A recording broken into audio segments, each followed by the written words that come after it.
Hello बच्चों, accounting for share capital का question number 25 तक एमसीक्यू क्वेश्चन हमने कर लिया था। आज हम स्टार्ट करेंगे इस वीडियो में क्वेश्चन नंबर 26 से। तो क्वेश्चन नंबर 26 से क्या दिया है, Rishi limited invited applications for issuing 30,000 shares of ₹10 each at par. The amount was payable as follows. On application ₹4 per share, on allotment ₹2 per share, on first and final call ₹4 per share. Applications were received for 70,000 shares and allotment was made on pro rata basis, and excess application money to be adjusted on allotment and first and final call. Amount refunded to the applicant will be, कितना पैसा वापस करना होगा हमें ये बताना है। तो यहाँ पे देखिए इशू कितना किया 30,000 और जो एप्लीकेशन आया वो कितना आया 70,000। तो क्लियरली दिख रहा है कि जो एक्सेस एप्लीकेशन है वो कितना है 40,000 और एप्लीकेशन पे कितना मांगा ₹4 पर शेयर, यानी कि टोटल अमाउंट जो हमें एक्सेस में मिला वो कितना मिला 1,60,000। अब हमें इसे अलॉटमेंट और किस में एडजस्ट करना है, फर्स्ट एंड फाइनल कॉल में। तो हम चेक करेंगे कि 30,000 अलॉटमेंट पे चेक करेंगे कि 30,000 शेयर इशू किया और अलॉटमेंट पे मांगा ₹2, तो कितना चाहिए हमें 60,000 रुपीज़ अलॉटमेंट के लिए चाहिए। फर्स्ट एंड फाइनल कॉल पे ₹4 मांगा है, तो यहाँ पे फर्स्ट एंड फाइनल पे क्या हो जाएगा, फर्स्ट एंड फाइनल पे 30,000 इशू किया और ₹4 की रेट से कितना हो जाएगा 1,20,000 हो जाएगा। तो टोटल जो हमें अमाउंट चाहिए वो कितना चाहिए 1,80,000 चाहिए, किसके लिए, एडजस्ट करने के लिए। बट हमारे पास जो एक्सेस मनी है वो कितना है, सिर्फ 1,60,000 है, मतलब 20,000 अभी भी कम पड़ रहा है। और पूछा क्या है, amount refunded to the applicant will be, कितना अमाउंट रिफंड होगा एप्लीकेंट को। तो यहाँ पे कोई भी अमाउंट रिफंड नहीं होगा क्योंकि पूरा एडजस्ट भी नहीं हो पा रहा है, तो डी ऑप्शन हमारा करेक्ट होगा, nil. Next question number 27, Vinod limited invited application for 50,000 equity shares at ₹10 each at a premium of 20% payable as ₹6 on application and ₹6 on allotment including premium. Application were received for 90,000 equity shares and allotment was made as follows. Applied 40,000, allotted 10,000 category first में आता है, applied 50,000, allotted 40,000 category second में है। Mr. Ram to whom 1,000 shares allotted in category second failed to pay the allotment money. Calculate net allotment money not paid by Mr. Ram. A option 7,500, B option 1,500, C option 6,000, D option 4,500। तो यहाँ पे देखिएगा हमें excess money पता करना है। तो excess money कैसे पता करेंगे, डायरेक्ट भी फॉर्मूला है और अप्लाइड अलॉटेड का भी फॉर्मूला है। हमें यहाँ पे क्या दिया है कि 1,000 शेयर अलॉट हुआ है किसको, मिस्टर राम को। मिस्टर राम को कितना अलॉट हुआ 1,000। किस कैटेगरी में आते हैं, सेकंड में आते हैं। अप्लाइड कितना था 50,000, अलॉटेड कितना था 40,000। तो टोटल अप्लाइड कितना है 50,000 और इस पे अलॉटेड कितना है 40,000। तो हम अप्लाइड निकाल लें कि कितने के लिए मिस्टर राम ने अप्लाई किया था। तो मिस्टर राम ने जो अप्लाई किया, फॉर्मूला क्या हो जाएगा, अप्लाइड निकालना है तो टोटल अप्लाइड फॉर्मूला हो जाएगा डिवाइड बाय टोटल अलॉटेड जिस कैटेगरी में है उस कैटेगरी में, into shares allotted to mister Ram. तो यहाँ पे 20 कैंसिल, 20 कैंसिल, 10 कैंसिल, 10 कैंसिल और 10 और कैंसिल कर दो। 4 से इसको डिवाइड करो तो 4 1 जा 4, 4 2 जा 8, 4 5 जा 20। 1,250 शेयर के लिए अप्लाई किया, अलॉट कितना किया 1,000 शेयर, ठीक। तो यहाँ पे 250 शेयर एक्सेस है, शेयर्स एप्लीकेशन क्या है, एक्सेस है, ये हमारे पास क्या है एक्सेस। तो 250 पे एप्लीकेशन मनी कितना एक्स्ट्रा मिला, तो एप्लीकेशन मनी देख लो यहाँ पे क्या है 6 on application, ₹6 on application. 250 into 6 कितना हो जाएगा, 6 5 जा 30, 6 2 जा 12 और 1500 रुपीज़ एक्स्ट्रा मिला है। अब 1000 शेयर अगर अलॉट किया तो अलॉटमेंट पे टोटल 6 रुपीज़ मांगा है, कितना हो जाएगा 6000 ड्यू। 1500 ऑलरेडी मिल चुका है एप्लीकेशन के साथ एक्स्ट्रा, तो 4500 रुपीज़ हमें रिसीव नहीं होगा। डी ऑप्शन हमारा करेक्ट होगा। Call in arrear by mister Ram कितना हो जाएगा 4500। Question number 28। क्वेश्चन नंबर 28 क्या दिया है? Securities premium reserve can be utilised for to write off the preliminary expense, to pay the dividend to equity share holders, to create general reserve. D option none of these. तो यहाँ पे हमेशा ध्यान रखिएगा कि जो यूटिलाइजेशन होता है वो डिविडेंड के लिए नहीं होता है, ना जनरल रिजर्व क्रिएट करने के लिए होता है। वो जो हमारे प्रिलिमिनरी एक्सपेंसेस हैं उनको राइट ऑफ करने के लिए इसका यूटिलाइजेशन किया जाता है। तो ए ऑप्शन आपका करेक्ट होगा क्वेश्चन नंबर 28 में। क्वेश्चन नंबर 29 है आपके सामने।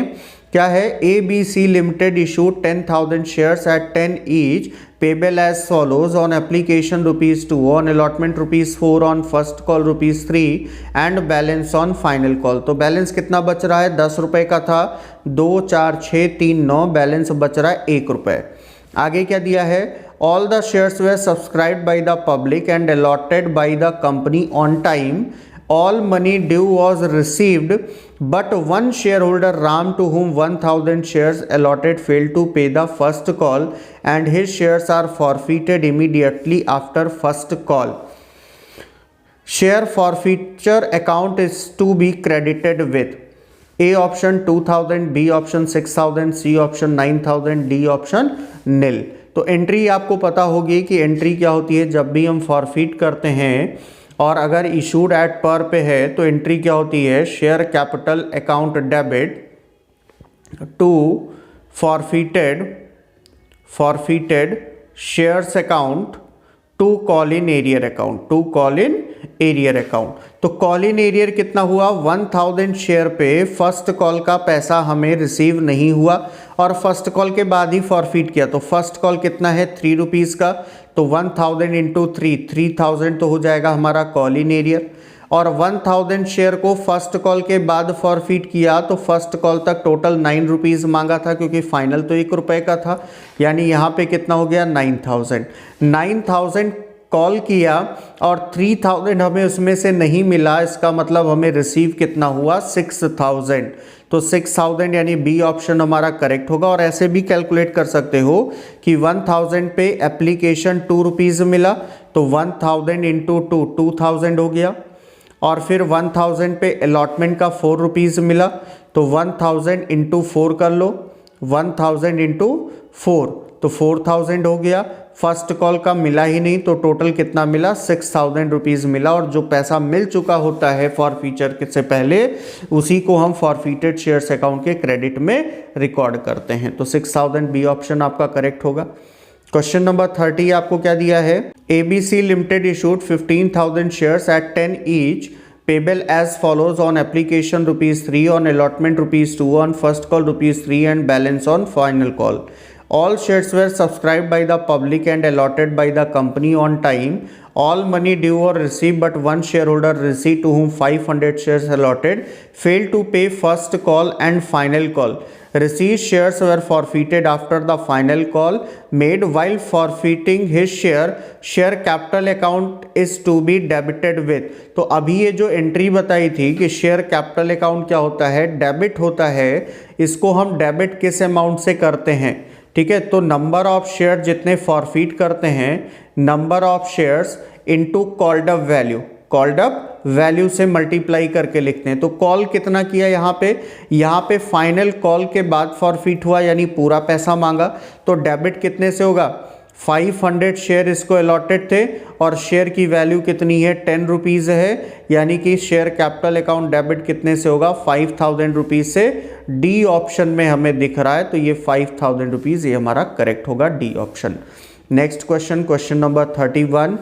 ऋषि limited issued 20,000 equity shares at 10 each, payable as follows on application 4, on allotment 1, on first call 2 and balance on final call. All the shares were subscribed by the public and allotted by the company on time. All money due was received, but one shareholder received to whom 2000 shares allotted failed to pay the first call. His shares were forfeited immediately after first call. Final call was not made till now. Share capital account at the time of forfeiture is to be debited with. तो अभी same इसके पहले आपने question किया है, ऋषि को कितना share allotted है, 2000 शेयर अलॉटेड है, into called up value, called up forfeit किसके बाद कर रहे हैं, फर्स्ट कॉल के बाद फॉरफीट कर रहे हैं, तो एप्लीकेशन 4 अलॉटमेंट 1 5 और फर्स्ट कॉल 2 7 से कर दीजिए मल्टीप्लाई, कितना आ जाएगा 14,000 रुपीज़। तो यहाँ पे क्या आ जाएगा, सी ऑप्शन करेक्ट होगा 14,000। इतने से हमारा शेयर कैपिटल अकाउंट डेबिट होगा at the time of forfeiture of share. Next question, question number 32. Rishi Limited issued 3000 shares at 10 each payable as follows on application 3 on allotment 4 on first call 3. Application were received for 3500 shares and allotment was made on pro rata basis to all the applicants. Excess money is to be adjusted on allotment only. Tarun, one shareholder to whom 300 shares were allotted, did not pay allotment and call money, and his shares were forfeited after the first call made. At the time of forfeiture, the share forfeiture account is to be credited with. अब वही चीज़ हमें calculate करनी पड़ेगी, but थोड़ा सा different है क्योंकि यहाँ पे क्या है, ओवर सब्सक्रिप्शन है।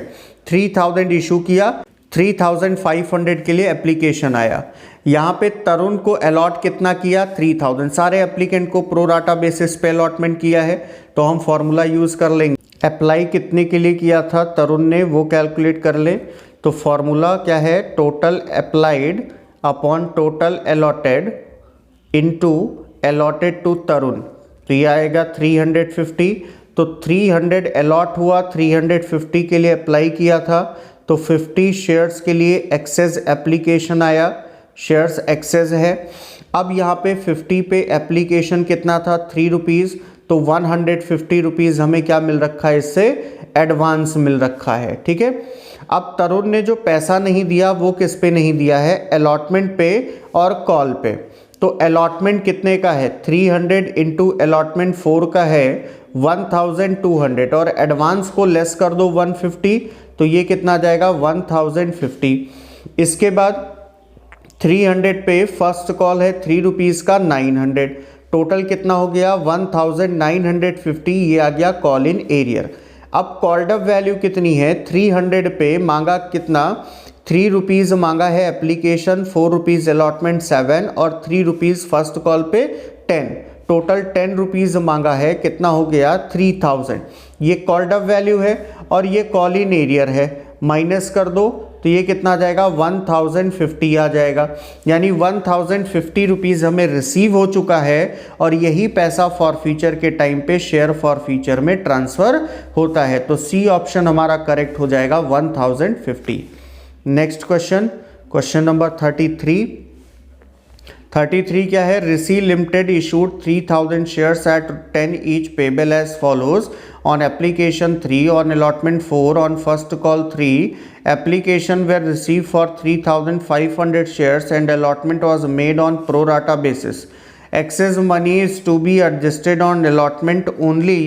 Tarun, one shareholder to whom 300 shares were allotted, did not pay allotment and call money and his shares were forfeited after the first call made. Share allotment account is to be credited with in the entry of share forfeiture.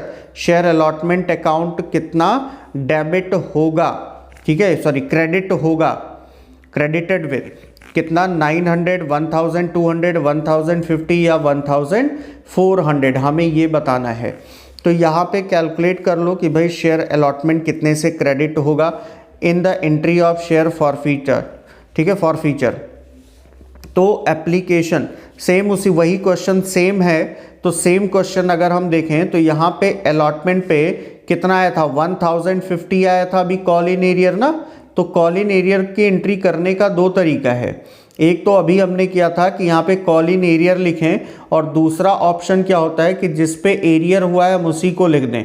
To share allotment account, to share first call account, जिस पे arrear हुआ हम उसको credit करें without opening call in arrear account. तो यहाँ पे कितना आ रहा है 1050 आ रहा है, तो इसको ज़्यादा सॉल्व करने की ज़रूरत नहीं है। सी ऑप्शन आपका क्या हो जाएगा, करेक्ट हो जाएगा 1050। नेक्स्ट क्वेश्चन, क्वेश्चन नंबर 34 में क्या दिया है, ABC limited issued 9000 shares at 10 each payable as follows on application 3, on allotment 4, on first call 2 and balance on final call. Application were received for 12,000 shares and allotment was made on pro rata basis. Excess money is to be adjusted on allotment money. Tarun, one shareholder to whom 900 shares were allotted, did not pay allotment and call money and his shares were forfeited after the final call made. Share allotment account is to be credited with in the entry of share forfeiture. मतलब जब हम share को forfeit करेंगे तो उस time पे कितना credit होगा शेयर अलॉटमेंट, और ये क्रेडिट करने का मतलब क्या है कि कॉल इन एरियर कितना होगा। सिंपल सी बात ये है, घुमा के पूछा है। तो अब यहाँ पे हमें बिल्कुल पहले की क्वेश्चन की तरह कैलकुलेट करना होगा। तो यहाँ पे टोटल एप्लीकेशन कितना मिला 12,000 और इशू कितना किया 9,000। तरुण को यहाँ पे अलॉटेड कितना है 900 शेयर अलॉटेड है, तो तरुण ने अप्लाई कितने के लिए किया वो हम कैलकुलेट कर लें। तो टोटल अप्लाइड है 12,000, टोटल अलॉटेड है 9,000 और अलॉटेड टू तरुण है 900। वैसे तो सिंपल सा दिख रहा है 12,000 पे 9,000, तो 1200 पे 900 होगा, बट कैलकुलेट कर लेते हैं। 2 0 कट गया, 1 0 यहाँ से कटा, 9 से 9 कटा, यानी अप्लाई कितने के लिए किया 1200 के लिए।